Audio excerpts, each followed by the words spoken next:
Varanasi district court के आदेश के बाद ज्ञानवापी मस्जिद के व्यास जी तहखाने में पूजा शुरू हो चुकी है।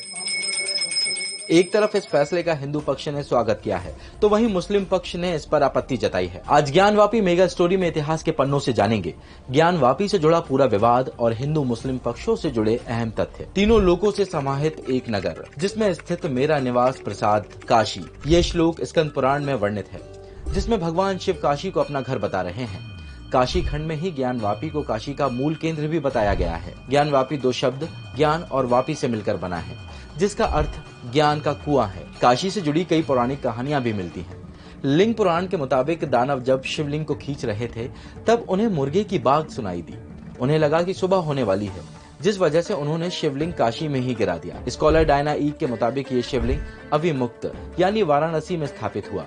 ये इलाका ज्ञानवापी मस्जिद और काशी विश्वनाथ से लगा हुआ है। इतिहासकारों के मुताबिक मंदिर पर कई हमले हुए, जिसका जिक्र कई किताबों में मिलता है। मीनाक्षी जैन और ओम प्रकाश केजरीवाल की किताब के मुताबिक 1194 ईस्वी में मोहम्मद गौरी के सेनापति कुतुबुद्दीन ऐबक ने विश्वनाथ मंदिर को तोड़ दिया था। इसके बाद 1236 से 1240 के बीच दिल्ली सल्तनत की राजकुमारी रजियत उद्दीन ने यहाँ रजिया मस्जिद का निर्माण कराया था। उस दौरान जौनपुर के सुल्तान महशूद शाह शर्की ने 1436 से 1458 में विश्वनाथ मंदिर सहित वाराणसी के कई मंदिरों में तोड़फोड़ की।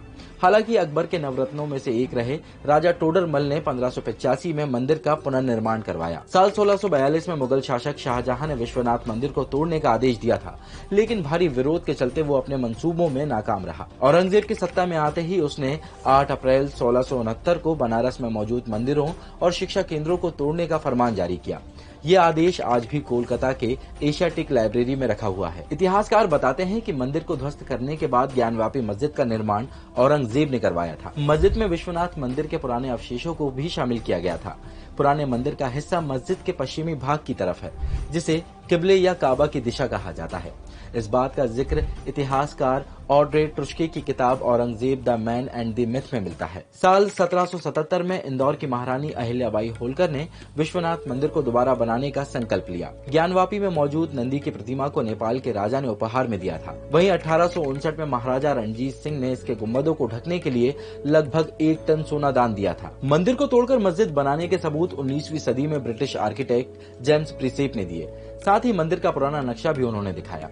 इसमें मस्जिद के विशाल गुंबद के शीर्ष पर एक उल्टा कमल, कलश और आमलक मौजूद है। 1742 में मराठा शासक मल्हार राव होलकर ने मस्जिद की जगह मंदिर के निर्माण की योजना बनाई थी, लेकिन अवध के नवाब के चलते वो इसमें सफल नहीं हो पाए। इसके बाद 18वीं शताब्दी में बनारस से नवाबों को हटाकर अंग्रेजों ने शासन अपने हाथ में ले लिया।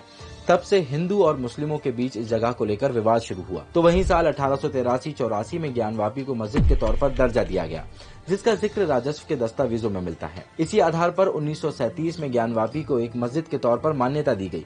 बाद में कोर्ट ने भी इस बात को माना कि यहाँ 1669 से नमाज पढ़ी जा रही है। आजादी के बाद इस मुद्दे ने राजनीतिक रंग लिया। 1959 में अखिल भारतीय प्रतिनिधि सभा, 1980 के दशक में राम मंदिर आंदोलन और 1984 में विश्व हिंदू परिषद की पहली धार्मिक संसद में अयोध्या, काशी और मथुरा पर राष्ट्रव्यापी प्रस्ताव लाया गया। साल 1993 तक ज्ञानवापी के व्यास जी तहखाने में पूजा होती थी, लेकिन 1993 में इस पर रोक लगा दी गई।